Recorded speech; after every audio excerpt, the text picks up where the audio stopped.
भगवते वासुदेवाय नमः। प्रणाम भक्तजनों, आज मैं ज्येष्ठ मास के 23वें अध्याय की कथा लेकर आई हूँ। ज्येष्ठ मास को आज 23 दिन बीत गए हैं और मैं नित्य एक अध्याय आपके लिए लेकर आती हूँ। आज हम सावित्री और सत्यवान की कथा का आख्यान करेंगे। आइए हम ज्येष्ठ मास के महात्म्य का 23वां अध्याय श्रवण करते हैं। स्कंद जी ऋषियों से कहने लगे कि हे ऋषियों, श्री वेदव्यास जी राजा युधिष्ठिर से बोले कि हे राजन, अब हम श्रेष्ठ स्त्रियों का महाभाग्य वर्णन करते हैं। राजकन्या सावित्री ने जिस तरह समस्त वस्तुओं को प्राप्त किया उसको आप श्रवण करें। मृद देश में परम धार्मिक राजा था। वह ब्राह्मण एवं शरणागत का रक्षक, सत्य प्रतिज्ञा, जितेंद्रिय, यज्ञ करने वाला दानपति, शूरवीर और पूर्ववासी तथा देशवासी जनों का प्रिय था। समस्त प्राणियों के हित में रत पृथ्वीश्वर अशवपति नाम से विख्यात था। राजा अशवपति क्षमाशील, सत्यवक्ता, जितेंद्रिय और संतानहीन था। अधिक अवस्था हो जाने पर उसको संतान न हुई। राजा अशवपति ने संतान के लिए नियम ग्रहण का समय पर परिमित करके भोजन ब्रह्मचर्य व्रत का पालन किया। इंद्रिय निग्रह कर 1,00,000 आहुतियाँ दी। सावित्री मंत्र से देकर षटकाल से अमित इच्छापूर्वक भोजन करता था। इस तरह नियम पालन करते करते राजा अशवपति को 18 वर्ष हो गए। 18 वर्ष पूर्ण होने पर सावित्री जी प्रसन्न हुई और अग्निहोत्र से प्रकट होकर रूपवती सावित्री ने राजा को दर्शन दिए। राजा अशवपति को वर देने के लिए सावित्री देवी बोली कि हे राजन, तुम्हारे ब्रह्मचर्य, शुद्धता, नियम, इंद्रिय दमन, सर्वात्म समर्पण और भक्ति से मैं अति प्रसन्न हुई। हे मद्रराज, हे अशवपति, तुम मुझसे इच्छित वर मांगो। तुमने धर्म के विषय में किसी प्रकार का कुछ भी प्रमाद नहीं किया है। राजा अशवपति बोले कि हे देवी, मैंने धर्म प्राप्ति की इच्छा से संतान के लिए ही सब कुछ किया है। आप मुझे कुल को पवित्र करने वाले बहुत से पुत्र देवें। हे देवी, यदि आप मुझ पर प्रसन्न हैं तो मैं आपसे एक ही कामना चाहता हूँ। हे देवी, मुझको ब्राह्मणों ने कहा था कि संतान होना श्रेष्ठ धर्म है। सावित्री कहने लगी कि हे राजन, मैंने पहले ही तुम्हारे अभिप्राय को जानकर तुम्हारे पुत्र के लिए ब्रह्मा जी से कहा है। ब्रह्मा जी की कृपा से तुम्हारे शीघ्र ही एक कन्या होगी। अब इस विषय में तुम मुझसे कुछ नहीं कहना। मैं ब्रह्मा जी की आज्ञा से प्रसन्न होकर तुमसे कहती हूँ।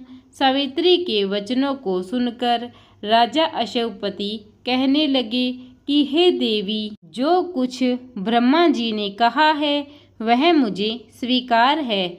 यह कहकर वह पुनः सावित्री देवी को राजा ने प्रसन्न किया। तब सावित्री देवी ने कहा कि हे राजन, यह शीघ्र होगा। और ऐसा कहकर सावित्री देवी अंतर्ध्यान हो गई। राजा अशवपति पुनः अपने घर वापस आए और राजसिंहासन पर बैठकर प्रसन्नतापूर्वक मन से धर्मपूर्वक अपनी प्रजा का पालन करने लगे। कुछ समय बीतने पर व्रत में तत्पर राजा अशवपति की धर्मचारिणी गर्भवती हुई और उसका गर्भ आकाश में शुक्ल पक्ष के चंद्रमा की तरह बढ़ने लगा। प्रसव काल आने पर उस रानी के गर्भ से एक कमल लोचन कन्या उत्पन्न हुई।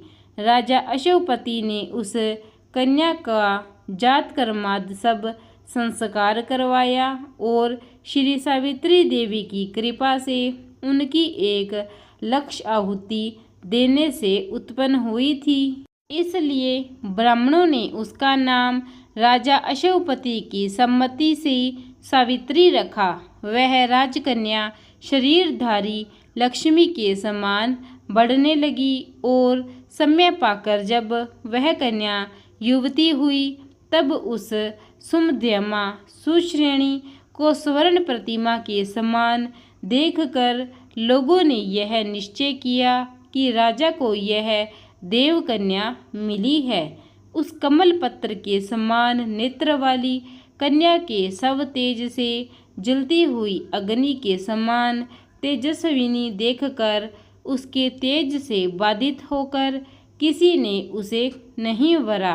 तदंतर कन्या ने उपवास कर सिर से स्नान किया और देवता के समीप जाकर विधि पूर्वक अग्नि में आहुति दी। ब्राह्मणों से प्रवचन कराया और प्रसन्नचित्त उस महात्मा ब्राह्मणों का पूजन किया।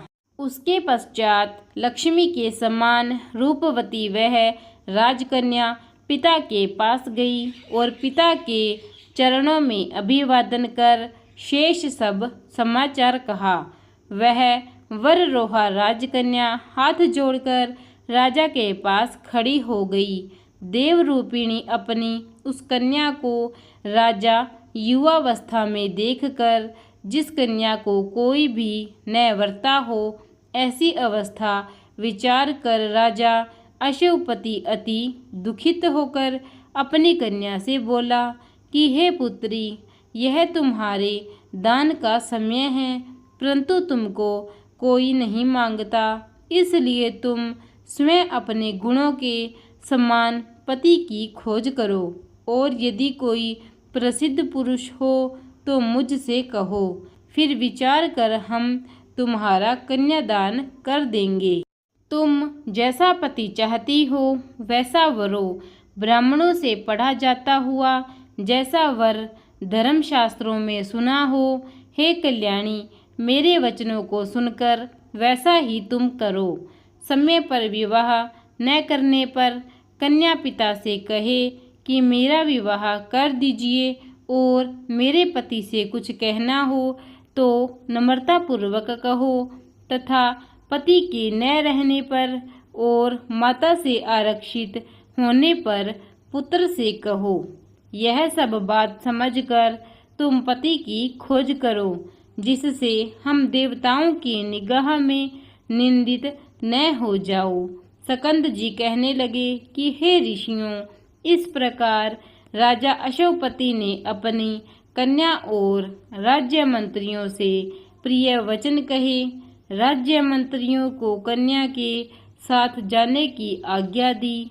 इसके पश्चात वह तपस्वी राज्य कन्या लज्जित होकर पिता के चरणों को नमस्कार कर बिना विचारे ही पिता की आज्ञा मानकर रथ पर सवार होकर वृद्ध मंत्रियों के सहित अपने घर से पति की खोज में निकल पड़ी। वह कन्या राज ऋषियों के तपोवन में गई। वहां पर जाकर व्योवध माननीय लोगों के चरणों में प्रणाम किया और कर्म से समस्त तीर्थों में गई और वन के समस्त तीर्थों में जाकर ऋषियों का आशीर्वाद लेने लगी और जो ब्राह्मणों का श्रेष्ठ तपोवन था उसको त्याग कर अनेक देशों में गई। इति श्री भविष्य पुराणे ज्येष्ठ मास महात्म सावित्री सत्यवान की कथा वर्णन 23वां अध्याय संपूर्ण।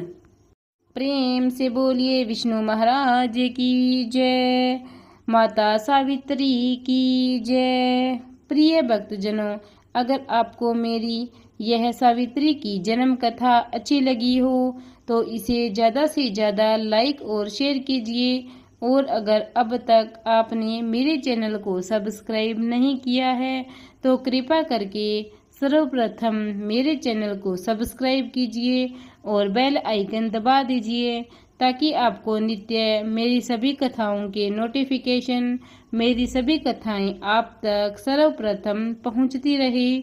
धन्यवाद।